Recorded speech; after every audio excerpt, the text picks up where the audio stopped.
예, 할렐루야. 오늘 우리가 읽은 시편 3편의 말씀 이렇게 살펴보면 부제가 다윗이 그의 아들 압살롬을 피할 때 지은 시라고 되어 있습니다. 압살롬이 아버지 다윗을 대적해서 쿠데타를 일으켰습니다. 다윗은 도망하는 가운데 시편 3편의 말씀을 기록했습니다. 압살롬의 반역을 일으킨 데는 다윗의 책임도 없지 않습니다. 다윗은 여러 아내를 통해 아들을 낳았는데 첫째 아들은 아히노함을 통해 낳은 암논이고 압살롬은 그수랑 달메의 딸 마아가를 통해 낳은 셋째 아들이었습니다. 압살롬에게는 다말이라고 하는 여동생이 있었습니다. 그런데 암논이 다말을 좋아한 나머지 음모를 꾸며서 이복 여동생 다말을 범하고는 아주 냉담하게 그녀를 버리게 되죠. 압살롬은 동생의 일을 빌미삼아 적당한 때를 물색해서 암논을 죽이고 어머니 나라 그술로 망명을 떠나게 됩니다. 다윗의 군대 장관이었던 요압의 기지로 다시 돌아오긴 했지만 다윗이 압살롬을 만나주질 않습니다. 이후 압살롬은 백성들에게 선심을 베풀었고 급기야 쿠데타를 일으키게 됩니다. 백성들의 마음이 압살롬에게 기울었고 다윗을 따랐던 많은 신하들 역시 압살롬의 영모에 가담을 하게 됩니다. 일이 이렇게 되자 다윗은 급히 도망을 치게 되죠. 이때를 배경으로 해서 지은 시가 바로 시편 3편입니다. 이때가 다윗의 인생 가운데 가장 어렵고 힘들었던 때가 아니었나 싶습니다. 다윗은 사무엘에게 기름 부음을 받은 후부터 사울왕의 시기와 질투를 받아왔습니다. 사울은 삼천의 군사를 풀어 다윗을 집요하게 추격을 해왔죠. 그래서 다윗은 이스라엘 땅 안에 있을 곳이 없어서 블레셋의 가드왕 아기스에게로 피하게 됩니다. 거기서 그는 목숨을 보존하기 위해서 침을 질질 흘리며 미친 사람 흉내를 내야 했습니다. 숱한 건경과 어려움 속에서도 넘어지지 않았던 다윗이었습니다. 그런데 이번 경우는 좀 다릅니다. 적이 아니라 아들이 아버지를 향해 칼을 빼들었습니다. 평소 자신을 따랐던 신하들이 다윗의 등 뒤에서 배신의 칼을 휘두르게 되었습니다. 아들이 아버지의 첩을 엿보이면서 대놓고 아버지를 대적합니다. 백성들도 등을 돌리기 시작을 했습니다. 그리고 다윗을 조롱을 하죠. 2절에 보면 많은 사람의 나를 대적하여 말하기를 그는 하나님께 구원을 받지 못한다 하나이다. 그리고 다윗의 목에는 엄청난 현상금이 걸렸을 겁니다. 그야말로 배신과 조롱에 우라가 치솟을 수밖에 없는 그런 상황에 놓이게 된 것이죠. 여러분, 그런 상황에서 자매들 잘 수 있었겠습니까? 그런 상황에서 마음이 평화를 누릴 수 있었겠습니까? 그런데 다윗이 뭐라고 고백을 합니까? 5절과 6절에 보면 내가 누워 자고 깨었으니 여호와께서 나를 붙드시미로다. 천만인이 나를 에워싸 친친다 하여도 나는 두려워하지 아니하리이다. 다윗은 편안히 자고 누워 깨었다고 고백을 합니다. 하나님께서 자신을 붙들어 주셨기 때문이라고 고백을 하게 되죠. 여기 보면 천만인이 나를 에워싸 친친다 하여도 나는 두려워하지 아니하리이다. 천만인은 그만큼 숫자가 많다는 뜻 아니겠습니까? 온통 주의 대적들이 포진해 있다는 말이죠. 그런데도 다윗이 평안하게 잠을 잘 수 있었던 것은 하나님께서 자신을 붙들어 주셨기 때문이라고 고백을 합니다. 사랑하는 성도 여러분, 우리 삶에도 잠을 이루지 못할 때가 있지 않습니까? 무슨 일이 닥칠지 어떻게 알 수 있습니까? 사단은 끊임없이 우는 사자처럼 호시탄탄 우리를 넘어뜨리기 위해서 기회를 엿보고 있고 때론 광명의 전설을 가정해서 우리를 유혹하고 있지 않습니까? 뿐만 아니라 뜻하지 않은 여러 가지 일들로 인해서 무거운 마음 때문에 잠을 설친 분도 이 자리에 계실 줄 믿습니다.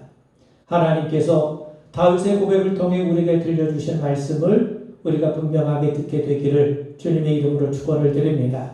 여러분, 다윗은 지금 편히 잠을 잘 수 있는 상황이 아닙니다. 그가 있는 곳은 왕궁이 아니라 들판이죠. 언제 압살롬의 군대가 공격해 올지 모릅니다. 그리고 다윗과 함께 있는 사람들 가운데서도 배신자가 나오지 않는다고 누가 장담할 수 있겠습니까? 다윗은 자신의 저한 상황을 이렇게 우리에게 말해주고 있어요. 1절에 보면 여호와의 나의 대적이 어찌 그리 많은지요. 일어나 나를 치는 자가 많으니이다. 주변에 대적이 너무 많다는 겁니다. 물론 지금까지 다윗의 삶이 한가하고 편안했던 것만은 아니었습니다. 사실 그를 시기하고 대적하는 무리가 많이 있었죠. 처음엔 사울 왕의 시기와 질투로 이리저리 도망을 자했던 때가 있었습니다. 다윗에 반대하는 정적들도 있었을 겁니다. 그런데 지금 다윗을 대적하는 자들은 그의 아들 압살롬과 다윗과 함께 동고동락했던 신하들이었습니다. 여러분, 군신 관계는 신뢰가 생명 아닙니까? 가장 추한 것이 배신 아닙니까? 아들의 배신, 친구들의 배신만으로도 다윗은 절망했을 겁니다. 여기에 설상가상 백성들의 민심도 떠난 듯이 보입니다. 다윗을 대적하는 숫자가 어느 정도인지 정확히 알 수는 없지만 그는 1000만인이 나를 애워싸고 있다고 말하고 있어요. 1000만 명이 아니라 그만큼 많은 사람들이 지금 다윗을 대적하고 있고 다윗에게 등을 돌리고 있다는 말 아니겠습니까? 여러분, 나와 함께 했던 사람에게 뒤통수 맞는 것만큼 분하고 억울한 일이 어디 있겠습니까? 사실 우리도 살아가다 보면 믿었던 사람에게 배신을 당하고 사기를 당하는 경우가 있지 않겠습니까? 예수님도 제자들에게 배신을 당하지 않았습니까? 사실 배신을 당하다 보면 사람들에 대한 신뢰가 깨어질 수밖에 없게 되는 것이죠. 지금 다윗이 처한 상황이 바로 그러한 상황이었던 겁니다. 그리고 2절에 보면 많은 사람이 나를 대적하여 말하기를 그는 하나님께 구원을 받지 못한다 하나이다. 여러분, 다윗은 지금 조롱을 받고 있는데 그는 하나님께 구원을 받지 못한다고 조롱을 받고 있어요. 사실 이 말이 무슨 말입니까? 하나님께서 다윗을 돕지 않으신다는 말이죠. 하나님께서 다윗과 함께하지 않으신다는 말이죠. 하나님께서 다윗을 버리셨다는 말 아니겠습니까? 여러분, 다윗의 삶을 설명해 주는 아주 중요한 표현이 있어요. 하나님이 다윗과 함께 하시는 겁니다. 다윗은 왕이 되기 전에도 일을 지혜롭게 일을 행했어요. 왜 그렇습니까? 하나님께서 그와 함께 하셨기 때문이에요. 여러분, 사무엘상 18장 14절을 보면 다윗이 그 모든 일을 지혜롭게 행하니라 여호와께서 그와 함께 계시니라. 하나님이 그와 함께 계심으로 인하여 모든 일을 지혜롭게 행했다는 겁니다. 그리고 왕이 된 이후에도 하나님은 다윗과 함께 하셨어요. 사무엘하 5장 10절에 보니까 만군의 하나님 여호와께서 함께 계시니 다윗이 점점 강성하여 가니라. 하나님이 함께 하심으로 다윗이 점점 강성해져 갔다는 겁니다.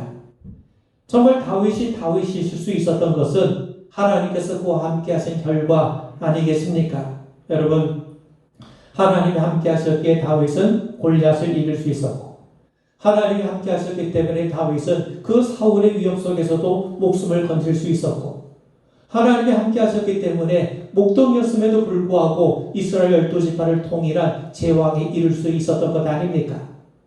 사람들은 하나님께서 다윗과 함께 하심을 알고 있었어요. 그런데 압살롬의 반역으로 도망친 다윗을 보니까 하나님께서 그를 버리신 것으로 여기게 된 겁니다. 만약 하나님이 그와 함께 하신다면 다윗이 어떻게 도망을 칠 수 있겠느냐는 것이죠. 다윗이 도망을 친 것은 분명히 하나님께서 그와 함께 하지 않으시거나 아니면 그를 버리셨다는 것으로 사람들은 이해를 했던 겁니다. 그래서 다윗이 도망을 칠 때 시므이라고 하는 자가 와서 그를 조롱합니다. 다윗이 도망치는 이유가 하나님의 저주를 받았기 때문이라고 조롱을 하죠. 다윗이 사울을 죽이고 왕을 찬탈했기 때문에 하나님의 버림을 받았다고 조롱을 했던 겁니다. 여러분, 대적은요, 사단이 하는 일입니다. 사단은 사람들이 서로 대적하게 만들어요. 가장 가까운 사람들을 서로 대적하게 해서 하나님 앞으로 나오지 못하게 만드는 것이 사단이 하는 일입니다. 그래서 미가서 7장 6절에 보면 아들이 아버지를 멸시하며 딸이 어머니를 대적하며 며느리가 시어머니를 대적하리니 사람의 원수가 곧 자기 집안 사람이리로다. 여러분, 사실 우리를 힘들게 하는 사람, 우리를 잠 못 들게 하는 사람은 멀리 있는 사람이 아니라 가까이 있는 사람입니다. 낯선 사람이 아니라 친한 사람들이죠. 왜? 그래 우리를 넘어뜨릴 수 있기 때문이죠. 사단은 가장 믿었던 사람, 가장 가까운 사람들의 배신을 통해 상처를 깊게 만들어 놓습니다. 그래서 우리를 넘어뜨리죠. 그렇게 함으로써 궁극적으로 하나님에게서 우리를 떼어놓으려고 합니다. 사람들이 우리를 가리켜 하나님의 구원을 받지 못한다고 조롱하게 만들어요. 여러분, 우리가 그런 소리를 들으면 하나님이 우리와 함께하지 않으신다. 우리는 하나님의 버림을 받았다. 여러분, 이런 소리를 듣게 되면 믿음 좋은 사람도 그 말에 실족해서 정말 하나님이 나를 버리셨는가? 정말 하나님이 나와 함께하지 않으시는가? 회의감에 빠지게 됩니다. 사단은 그런 관계를 통해 하나님과 우리 삶을 이간질시키고 하나님을 불신하게 만들어요. 하나님이 나와 아무런 상관없는 분으로 속여서 하나님을 떠나게 만듭니다. 이게 바로 사단의 관계인 것이죠. 여러분, 다윗은 산전수전을 다 겪은 사람입니다. 숱한 대적들 속에서도 살아남은 사람이죠. 아마 다윗을 가장 힘들게 했던 것이 바로 이 대적자들의 조롱이었을 거예요. 하나님께 구원을 받지 못한다. 하나님이 다윗을 버리셨다. 하나님이 다윗을 돕지 않으신다. 하나님께 버림받았다는 느낌이 다윗을 가장 힘들게 했을 겁니다. 여러분, 예수님이 십자가를 지실 때 가장 힘드셨던 것은 십자가상에서 고통만이 아닙니다. 사람들은 예수님을 희롱했어요. 예수가 다른 사람은 구원했지만 정작 자기는 구원할 수 없냐며 비아냥거렸습니다. 당신이 진정 메시아라면 십자가에서 한번 뛰어내려 봐라. 그러면 우리가 믿겠다고 조롱을 합니다. 예수가 하나님의 아들이면 하나님이 구원하실 것이고 하나님의 아들이 아니라면 구원하지 않으실 거라고 조롱을 했어요. 그들은 예수님이야말로 하나님께 버림받은 자라며 하나님이 함께하지 않는 자라며 조롱을 했어요. 이것이 예수님이 겪으셨던 가장 큰 고통이었을 겁니다. 여러분, 미국의 인디언 선교사였던 데이비드 브레이너드는 하나님께서 자신과 함께하지 않으신 것처럼 느낄 때가 가장 고통스러웠던 순간이었다고 고백을 합니다. 1743년 5월 18일자에 쓴 일기에서 그는 자신을 가장 고통스럽게 만든 일은 친구가 없어 외로운 것도 아니고 옥수수죽을 먹는 것도 아니고 집더미로 된 침대에서 자는 것도 아니요 복음을 방해하는 자도 아니요 하나님께서 자기에게서 얼굴을 감추고 계신다고 느껴질 때가 가장 견딜 수 없는 고통의 순간이었다고 우리에게 기록하고 있습니다. 여러분, 성도들의 어려움이 이것 아닙니까? 살다 보면 왜 어려움이 없겠습니까? 숱한 문제로 밤잠을 설치는 때가 있습니다. 그런데 악한 영들의 간교함에 넘어가 마치 하나님이 계시지 않은 것처럼 느껴질 때가 있고 하나님이 내게 무관심한 것처럼 여겨질 때가 있습니다. 사실 이때가 가장 힘들 때죠. 우리를 하나님에게서 멀어지게 만드는 사탄이 우리를 대적할 때가 가장 힘들 때 아니겠습니까? 그렇다면 이럴 때 우리는 무엇을 해야 됩니까? 이럴 때일수록 우리는 하나님을 기억해야 됩니다. 여러분, 하나님을 기억하고 하나님을 부르는 것이 승리하는 길입니다. 하나님은 우리가 권경에 처할 때 팔짱을 끼고 구경만 하고 계신 분이 아니세요. 이스라엘 백성들이 고통 가운데 있었을 때 하나님은 아브라함과의 언약을 기억하시고 친히 그들을 애굽에서 건져내 주셨습니다. 이스라엘 백성들이 광야를 지날 때에도 쓴물을 단물되게 하시고 만나를 내려주시고 아말렉과의 전쟁에서 승리케 하신 하나님이세요. 하나님은 우리를 고아처럼 내버려 두신 분이 아니십니다. 그분은 지금도 성령으로 우리 가운데 임재하셔서 우리와 함께 하신 분이세요. 여러분, 사람마다 왜 어려움이 없겠습니까? 부자는 부자대로, 가난한 사람은 가난한 사람대로 어려움이 있게 마련입니다. 사실 물질이 우리의 삶을 안전하게 지켜주지 못합니다. 부자도 물질 때문에 잠 못 들 때가 있고 가난한 사람도 물질 때문에 잠 못 이룰 때가 있지 않습니까? 하나님만이 우리를 지켜주세요. 시편 34편 7절에 보니까 여호와의 천사가 주를 경외하는 자를 불러 진치고 그들을 건지시는도다. 잠언 3장 24절을 보면 네가 누울 때에 두려워하지 아니하겠고 네가 누운 즉 네 잠이 달리로다. 여러분, 가장 복된 삶이 누굽니까? 하나님의 돌봄과 보호를 받는 사람 아니겠습니까? 우리를 향해 빗발치는 화살을 막아주는 것은 세상의 것들이 아니라 바로 하나님이세요. 어떤 목사님이 교인들에게 들은 이야기라면 이런 말을 하십니다. 그 교인이 목사님에게 이렇게 얘기를 하더랍니다. 목사님, 세상에 약국이 넘쳐나고 병원에 유명한 의사들이 이렇게나 많은데 내가 막상 병을 들고 보니까 나를 고쳐줄 병원이 하나도 없고 나를 고쳐줄 약이 하나도 없었다는 겁니다. 하나님만이 여러분의 모든 출입을 지금부터 영원까지 지켜주시길 주의 이름으로 축원을 드립니다. 여러분, 다윗은 대적들에게 에워싸였을 때 하나님을 바라봤습니다. 그는 하나님을 의지했습니다. 그렇다면 다윗이 믿었던 하나님은 과연 어떤 하나님이십니까? 3절을 보니까 여호와여 주는 나의 방패시요 나의 영광이시요 나의 머리를 드시는 자이시니이다. 하나님은 방패가 되세요. 방패는 적의 공격으로부터 나를 지켜주는 것 아닙니까? 하나님이 방패가 되어주심을 믿으시길 바랍니다. 앞서 말씀드린 것처럼 사울은요 다윗을 잡기 위해서 3,000명의 군사를 풀어서 이스라엘을 이잡듯 뒤졌어요. 그런데도 다윗을 잡을 수 없었던 것은 하나님께서 다윗의 방패가 되어주셨기 때문입니다. 여러분, 성경에 보면 아람과 이스라엘이 전쟁하는 장면이 나와요.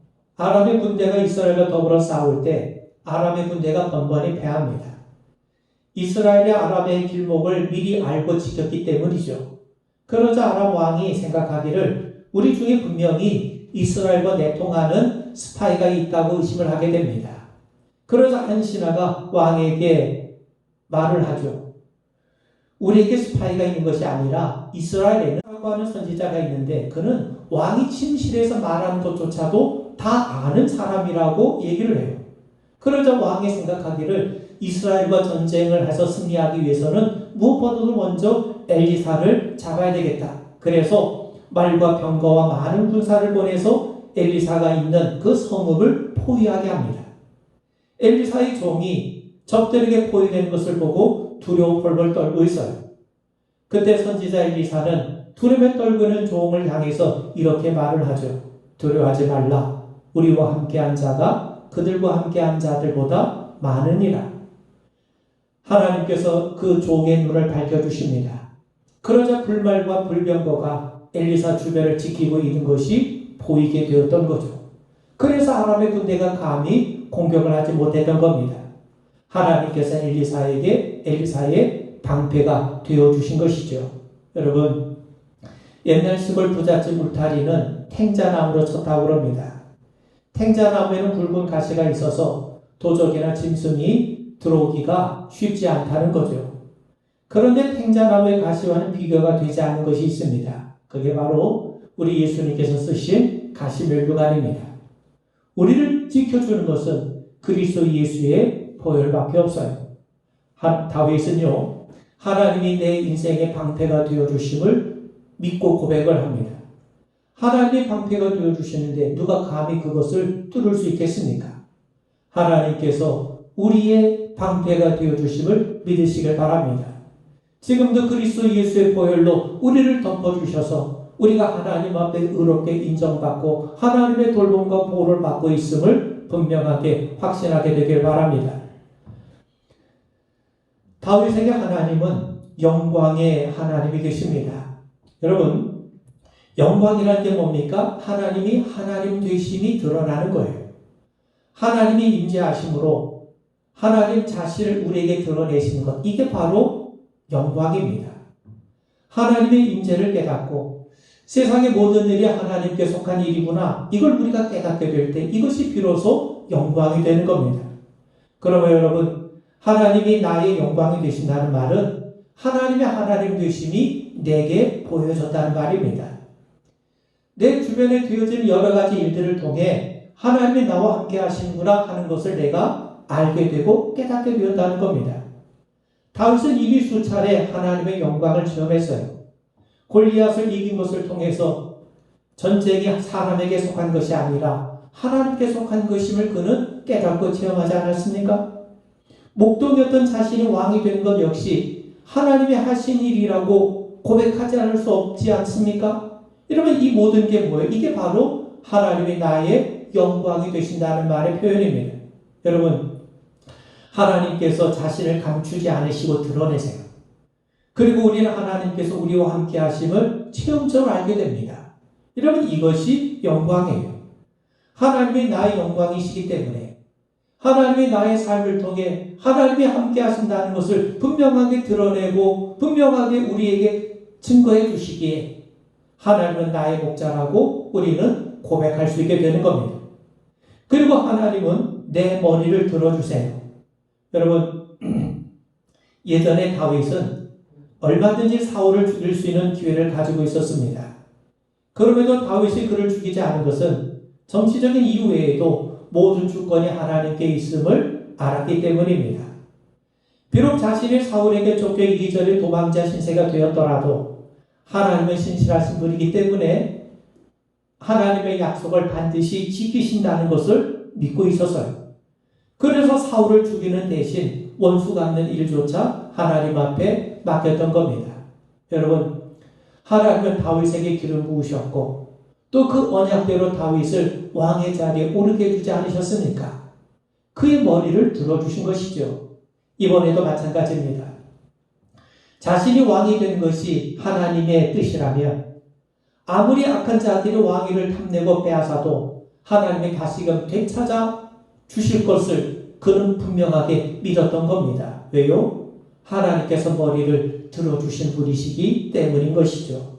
여러분, 예수님께서 십자가에서 죽으셨을 때 악인들은 기뻐하고 춤을 췄습니다. 마치 세상이 다 이긴 것 같이 보입니다. 그런데 하나님은 그를 무덤에서 일으키시고 하나님 보좌 우편에 앉게 하셨어요. 하나님께 죽기까지 순종했던 예수님의 머리를 하나님이 들어주신 겁니다. 여러분, 살아가다 보면 억울한 일이 왜 없겠습니까? 그럼에도 하나님을 믿으십시오. 하나님이 여러분의 오해를 풀어주실 겁니다. 억울함을 풀어주실 겁니다. 하나님이 반드시 여러분의 머리를 들어주실 겁니다. 그리고 하나님은 응답해 주신 분이세요. 하나님이 우리의 기도를 응답해 주시기 때문에 우리가 하나님 앞에 기도할 수 있는 겁니다. 4절에 보면 내가 나의 목소리로 여호와께 부르짖으니 그의 성산에서 응답하신도다. 여러분, 다윗은 배반에 쫓기는 상황에서도 하나님을 믿었어요. 하나님께서 자신의 간구를 들으시고 응답해 주심을 믿었던 겁니다. 그런데 참으로 하나님의 일하심은 오묘합니다. 여러분, 압살롬의 반역에 민심은 물론 많은 신하들이 압살롬 편에 섰어요. 당시 최고의 모사였던 아히도벨 역시 압살롬을 따르게 됩니다. 이 아히도벨이 얼마나 탁월한 모사였냐면 아히도벨이 베푸는 계략은 사람이 마치 하나님에게서 물어서 받은 말씀과 같은 것이라 할 만큼 그는 당시 최고의 모사꾼이었어요. 그런 아히도벨이 제안을 합니다. 지금 당장 군사 1만 2천을 데리고 다윗을 추격해서 그를 죽이면 이제 모든 백성들이 압살롬에게 모여들게 될 거라는 거죠. 그의 계약대로만 하면 다윗은 영락없이 죽을 판입니다. 그런데 다윗의 친구였던 후세는 전혀 다른 계책을 내놓습니다. 다윗은 전쟁의 영웅이고 그를 따른 사람들 역시 전쟁에 능한 자이기 때문에 다윗이 허술하게 있을 리가 없다는 거죠. 오히려 충분히 전열을 갖춘 다음에 이 다윗을 공격해도 늦지 않다는 겁니다. 여러분, 사실 후세는요, 다윗이 충분히 도망가서 전열을 재정비할 수 있도록 시간을 주기 위해서 이러한 계책을 내놓은 거예요. 엄밀히 보면 누가 봐도 후세의 계책보다는 아히도벨의 계략이 좋아 보입니다. 그런데 하나님께서 다윗을 위해서 아히도벨의 계략을 따르지 아니하고 후세의 계책을 따르게 하세요. 하나님께서 다윗의 기도를 들어주신 거예요. 만약 그때 누가 보더라도 좋게 보였던 이 아히도벨의 계략을 따르게 했다면 다윗은 영락없이 죽을 수밖에 없는 그런 위험에 처하게 되었을 겁니다. 여러분, 하나님께서 다윗의 기도를 들어주신 겁니다. 우리의 작은 손이 기도할 때 하나님의 큰 손, 하나님의 전능한 손이 움직이심을 분명하게 믿게 되길 바랍니다. 그래서 시편 118편 5절에 보면 내가 고통 중에 여호와께 부르짖었더니 여호와께서 응답하시고 나를 넓은 곳에 세우셨도다. 여러분, 우리가 평안을 누릴 수 있다는 것, 우리가 평안하게 단잠을 잘 수 있다는 것은 참 복된 일입니다. 다윗은 쫓기는 와중에서도 하나님으로 인해서 자고 깨었다고 고백을 합니다. 자신의 생명을 장담할 수 없는 상황에서 어찌 편히 잠을 잘 수 있겠습니까? 그런데도 다윗은 자신이 단잠을 잘 수 있었던 것은, 자신이 평안을 누릴 수 있었던 것은 하나님께서 나를 붙들어 주셨기 때문이라고 고백을 하죠. 그래서 5절과 6절을 보면 내가 누워 자고 깨었으니 여호와께서 나를 붙드시미로다. 천만인이 나를 에워싸 친친다 하여도 나는 두려워하지 아니하리이다. 여러분, 2차 세계대전 때 영국 런던 시민들은 독일군의 폭격으로 방공으로 피신을 했고 밤새 두려움에 떨어야 했다고 했습니다. 그런데 한 아이만큼은 평안하게 잠을 자는 거예요. 아침이 되자 사람들이 묻습니다. 얘 너는 밤새 무섭지 않았니? 우리 밤새 한숨도 자지 못했는데 너 어떻게 평안히 잘 수 있냐? 그랬더니 아이가 웃으면서 대답을 이렇게 하더랍니다. 아니 성경에 있잖아요. 하나님은 졸지도 아니하시고 주무시지도 아니하시고 깨어서 우리를 지켜주신다고 하시지 않았어요. 하나님께서 깨어서 나를 지켜주시는데 하나님과 나 둘 다 깨어있을 필요가 뭐가 있겠어요 하더랍니다. 여러분, 하나님이 우리에게 주신 마음은 두려워하는 마음이 아닙니다. 두려워하는 마음은 세상이 주는 마음이고 마귀가 주는 마음이죠. 주님 우리에게 말씀하세요. 이사야 41장 10절에 보니까 두려워하지 말라 내가 너와 함께함이라 놀라지 말라 나는 네 하나님이 됨이라 내가 너를 굳세게 하리라 참으로 너를 도와주리라 참으로 나의 의로운 오른손으로 너를 붙들리라. 여러분, 만유보다 크신 하나님을 바라보십시오. 가장 결정적인 순간에 하나님을 기억하십시오. 하나님은 모든 일을 합력하여 선을 이루십니다. 그러므로 우리가 넘어지려면 죄에 넘어질 것이 아니라 세상에 넘어질 것이 아니라 하나님께로 넘어져야 됩니다. 그래야 하나님의 품에 안길 수 있지 않겠습니까? 7절과 8절에 보면 여호와여 일어나소서 나의 하나님의 나를 구원하소서 주께서 나의 모든 원수의 뺨을 치시며 악인의 이를 꺾으셨나이다. 구원은 여호와께 있사오니 주의 복을 주의 백성에게 내리소서. 여러분, 사람들은 다윗을 조롱하기를 하나님이 그를 구원하지 않을 거라고 조롱합니다. 그런데 다윗은 하나님께서 그를 삼키는 원수들의 뺨을 치시고 이를 꺾으셨다고 고백합니다. 하나님이 다윗을 도우셨어요. 하나님이 그에게 은총을 내주셨어요. 그래서 다윗은 구원은 여호와께 있사오니 주의 복을 주의 백성에게 내리소서 고백할 수 있었던 겁니다. 여러분, 자신을 비롯한 세상의 모든 것이 사람의 손이 아니라 하나님께 있음을 굳게 믿었던 겁니다. 엄청난 대적에 에워싸인 상황에서 다윗이 바라본 것은 사람이 아니라 하나님이었던 거죠. 그의 소망은 하나님께 있었습니다. 구원은 오직 하나님께만 있음을 확신했던 겁니다. 사랑하는 성도 여러분, 왜 우리의 삶에 문제가 없겠습니까? 때로 여러 가지 일들로 인해 밤잠을 설치해야 할 때도 있을 겁니다. 그렇다면 우리는 다윗을 통해 배우셔야 됩니다. 그는 가장 힘들었던 순간 하나님을 바라봤습니다. 하나님을 굳게 믿고 의지했습니다. 다윗의 고백처럼 하나님이 우리의 방패가 되어주시고 또 우리의 영광이 되어주시고 또 우리의 머리를 들어주시고 우리의 기도를 응답해 주시는 그 귀한 하나님이심을 우리가 날마다 분명하게 체험해가는 우리 모두가 되기를 주의 이름으로 축원을 드립니다. 우리 기도하겠습니다. 하나님께서 우리의 하나님이 되어주심을 믿습니다.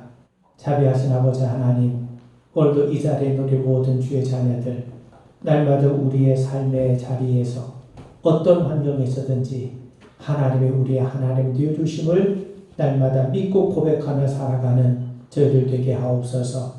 예수님 이름 받들어 간절히 기도하옵나이다. 아멘.